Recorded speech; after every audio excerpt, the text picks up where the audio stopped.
Pode ser, povo. Bora ler a Bíblia. Nossa, tá escuro aqui. Melhorou um pouquinho. Gente, vamos ler a Bíblia. Hoje nós vamos ler o segundo livro de Samuel, capítulo 19. Joabe repreende o rei. Logo chegou a Joabe notícia de que o rei chorava e lamentava a morte de Absalão. Quando o povo soube da tristeza do rei pela morte de seu filho, a alegria da vitória daquele dia se transformou em profundo pesar.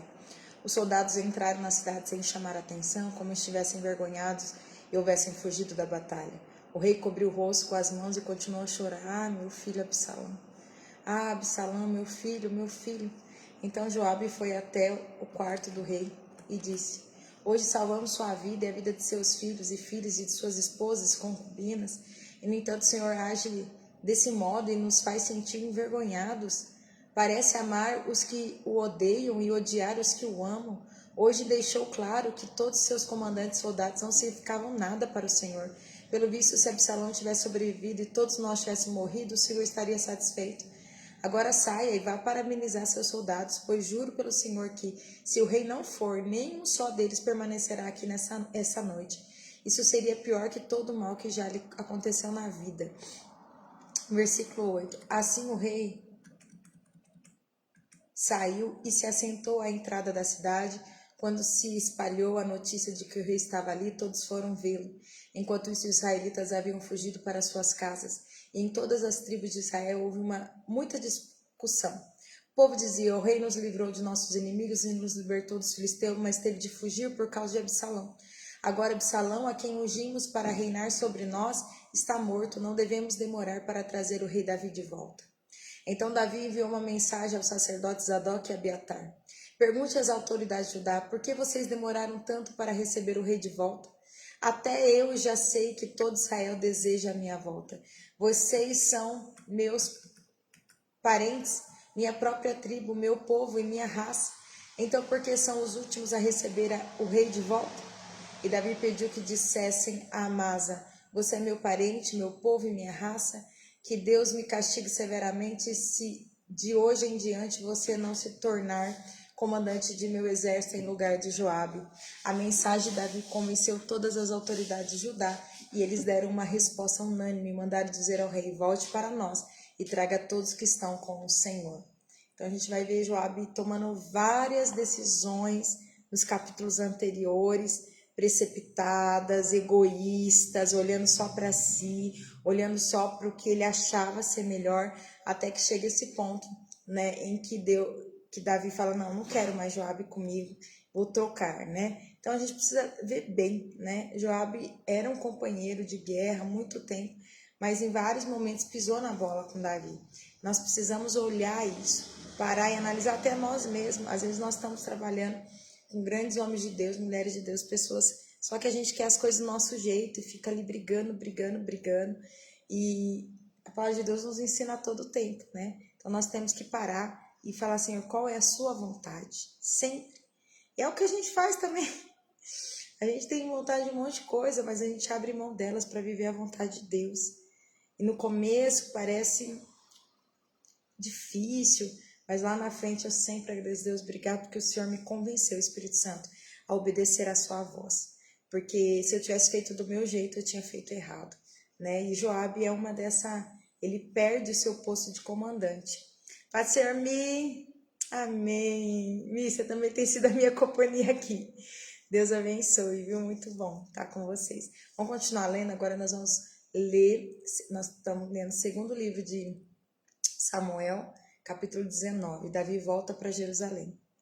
Paz, minha missionária linda. Paz do Senhor. Saudade de vocês. Um beijo, viu? Vamos ler então. Davi volta para Jerusalém. Então o rei começou a viagem de volta para Jerusalém. Quando chegou ao Rio Jordão, o povo de Judá foi a Gilgal para encontrar-se com ele e acompanhá-lo até o outro lado do rio. Simei, filho de Gera, de Baurim, na terra de Benjamim, atravessou os homens de Judá para dar as boas-vindas ao rei Davi. Estava com ele 1000 homens da tribo de Benjamim, incluindo Ziba, servo da casa de Saul, e os 15 filhos e 20 servos de Ziba desceram apressadamente ao Jordão para receber o rei. Atravessaram o rio para ajudar a família do rei a chegar à outra margem, para fazer o que ele lhe solicitasse. Davi tem misericórdia de Simei. Quando o rei estava prestes a atravessar o rio, Simei, filho de Gera, curvou-se diante dele e suplicou: ó, meu senhor rei, por favor, perdoe-me. Esqueça as coisas terríveis que seu servo disse quando o senhor saiu de Jerusalém. Lembra? Simei era parente de Saul e quando Absalão tomou o lugar de Davi, né? E Davi precisou sair correndo, fugindo. Simei amaldiçoou, disse coisas horríveis para Davi. E olha só o que vai acontecer. Versículo 20. Sei quanto pequei, por isso vim aqui hoje, a primeira pessoa em todo Israel a receber o meu senhor, o rei. Então Abisai, filho de Zeruia, disse: Simei deve ser morto, pois amaldiçoou o rei ungido do Senhor. Quem pediu a opinião de vocês, filhos de Zeruia? Disse Davi. Porque agem como se fossem meus inimigos? Hoje não é dia de execuções, pois hoje voltei a ser rei em Israel. Então, virando-se para Simei, Davi prometeu: sua vida será poupada. Então, de novo, nós vemos o coração, né, de Davi, um homem segundo o coração de Deus, que apesar de ter sido xingado, amaldiçoado, e se eu não me engano, acho que ele jogou até pedras em Davi, ele libera perdão. Gente, vamos aprender, né? Ou a gente vive liberando perdão, ou a gente vai carregar. Agora nós vamos ver o reencontro de Davi e Mefibosete. Mefibosete, ele lembra? Era neto de Saul, filho de Jonatas, abandonado lá em Lodebar. Davi traz ele para a mesa, né? Restitui toda as riquezas dele. E aí na hora que Absalão se levanta contra o próprio pai, Mefibosete fica lá em Jerusalém, não vai com Davi, porque ele estava achando que ele ia voltar para o lugar, que ele ia reinar. Então vamos ver o reencontro agora de Davi e Mefibosete.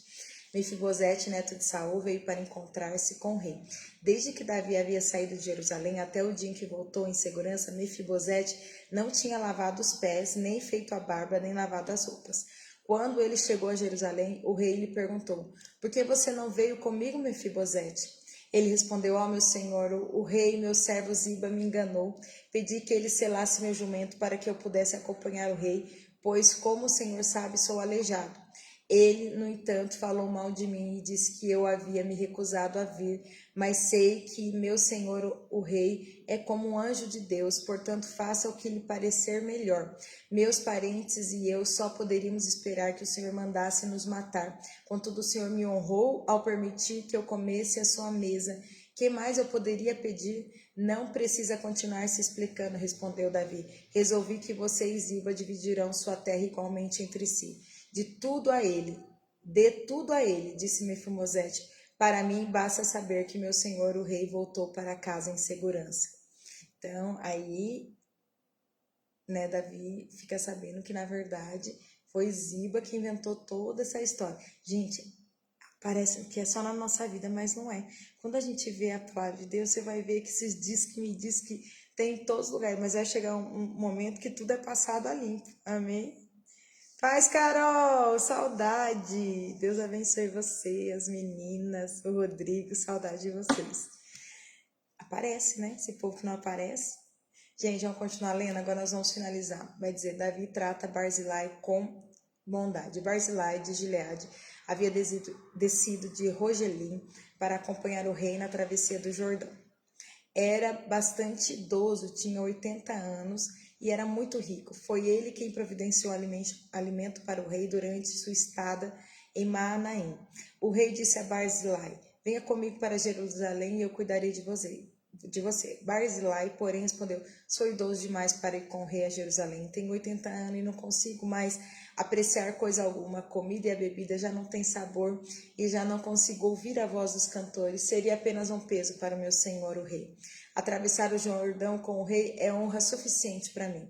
Depois permita que eu volte para morrer em minha cidade, onde meu pai e minha mãe foram sepultados. Mas aqui está seu servo Quimã. Permita que ele vá com o senhor, o rei, e receba o que o senhor quiser lhe dar. Está bem, concordou o rei. Quimã virá comigo e eu o ajudarei da maneira como você achar melhor, e farei por você qualquer coisa que me pedir. Assim todo o povo atravessou o Jordão com o rei. Depois que Davi abençoou Barzilai e o beijou, Barzilai voltou para casa. O rei atravessou para Gilgal, levando Quimã consigo. Todo o povo de Judá e metade do povo de Israel o acompanharam. discussão sobre o rei. Contudo, os homens de Israel vieram queixar-se ao rei. Os homens de Judá se aproximaram do rei e não nos deram a honra de ajudar a levar o Senhor, sua família e todos os seus acompanhantes até o outro lado do Jordão. Os homens de Judá argumentaram: o rei é nosso parente próximo. Por que vocês estão irados? Não comemos à custa do rei, nem recebemos favor especial de algum. Mas há 10 tribos em Israel, responderam os outros. Portanto, temos 10 vezes mais direito ao rei do que vocês. Que direito vocês têm de nos tratar com desprezo? Não fomos nós os primeiros a propor trazer nosso rei de volta? A discussão continuou e os homens de Judá falaram com ainda mais rispidez que os de Israel. Então amanhã nós vamos ver o que vai acontecer aí no capítulo 20. Gente, mas boa tarde, dia e a paz do Senhor. Mas em resumo, percebo que um capítulo só você vai ver tantas coisas acontecendo. O rei chorando ainda pelo luto do seu filho, o povo mandando ele parar de chorar e tomar o seu lugar de volta. E aí ele se encontra com Simei, que tinha amaldiçoado ele, perdoa. Encontra com Mefibosete, uma história que estava mal contada, é trazida. Ele trata também com beneficência de Barzilai. Então, por que, Ju, eu amo ler a Bíblia? Porque a gente vê o nosso dia a dia. Às vezes, né, você consegue uma vitória, tá tudo bem em uma área, e daqui a pouco outra desanda. Então, eu falo altos e baixos, a questão, óbvio que nós vivemos, né, com as bênçãos celestiais, mas é uns altos e baixos que todo mundo tem, as chamadas aflições que Jesus nos propôs. E quando nós olhamos para o homem segundo o coração de Deus, que agradou a Deus, e ele vivia isso, nós precisamos entender isso. Nós vamos ter isso no nosso dia a dia. Às vezes uma área da sua vida, glória a Deus, entrou no eixo, aí 3 desencarrilhou. Não tem problema, permaneça consultando ao Senhor, adorando ao Senhor, e no tempo tudo vai ser estabelecido. Às vezes você está bem, né, dentro da sua casa, com o seu casamento, mas ministerialmente você quer romper, não tem problema, a gente não precisa pôr tudo dentro de uma bolha, sabe? Vamos ouvir qual é a vontade de Deus. O nosso problema é que a gente não para para ouvir a vontade de Deus. É ajoelhar e dizer: Jesus, eu compro esse fogão ou eu não compro? Jesus, eu vou até a casa daquela pessoa ou eu não vou? Se a gente perguntasse mais ao Senhor e aprendesse a ouvir o Senhor, nós viveríamos uma vida, com certeza, é uma montanha russa, né? Né? Por mais que a gente tenha o domínio próprio, nós vivemos em equilíbrio com o Espírito Santo, mas nós não... as demandas externas, às vezes você está equilibrada dentro de você, com domínio próprio, fruto do Espírito Santo, cheio do Espírito Santo, mas fora a gente não tem esse controle. Quando nós estivermos nessa terra, é exatamente idas e vindas, altos e baixos, e a gente precisa aprender com o Senhor, aprender, né? Por fora para estar essa montanha russa, por dentro você está ali, buscando a vontade de Deus, se enchendo do Espírito Santo, pedindo ao Senhor: frutifique em mim teu Espírito, né? O fruto do Espírito, que é o amor, a paz, a alegria, a longanimidade, que é paciência esticada, benignidade, bondade, fé, mansidão, domínio próprio. Porque se o Espírito Santo estiver cheio de... nós vamos passar. Se tiver que passar em momentos difíceis, vamos passar. Se tiver momentos maravilhosos, nós vamos passar. Mas isso a gente só aprende quando nós vivemos na dependência do Espírito Santo, dependência de ouvir Deus. Faço ou não faço, vou ou não vou, falo ou não falo. E quando? Todos os dias, gente, em tudo. Brigo ou não brigo com o marido? Eu tô certa ou eu tô errada? Corrijo ou não corrijo meu filho? Em tudo. Boa tarde, Douglas. Deus abençoe. Então, gente, vamos orar por isso, porque vocês precisam e eu sou a primeira que preciso que o Espírito Santo domine a nossa vida. Vamos orar? Pai, nós oramos e, Senhor, pedimos que o seu Espírito seja o nosso líder, nos governe. Senhor, nós vemos na vida de Davi, Senhor, tantos acontecimentos em um dia só, e assim também é na nossa vida, e às vezes a gente quer misturar tudo, Senhor, fica emaranhado, quando na verdade o teu Espírito Santo quer nos encher, quer frutificar o fruto dele dentro de nós, para que apesar da montanha russa de fora, dentro de nós haja um equilíbrio e nós continuemos buscando ao Senhor, adorando ao Senhor, esperando no Senhor. Nos ajude, me ajude, ajude quem está aqui online, quem vai estar posteriormente. Senhor, nós queremos nos encher da sua palavra, nos encher do teu Espírito e viver conforme a sua vontade, é o que nós pedimos.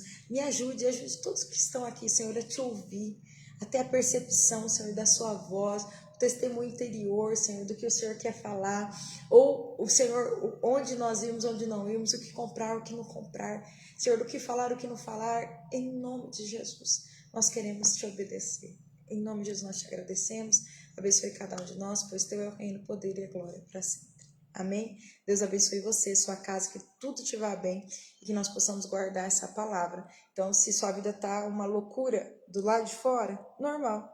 A do homem segundo o coração de Deus também está. Amém? Deus abençoe e amanhã a gente está de volta para continuar lendo a Bíblia.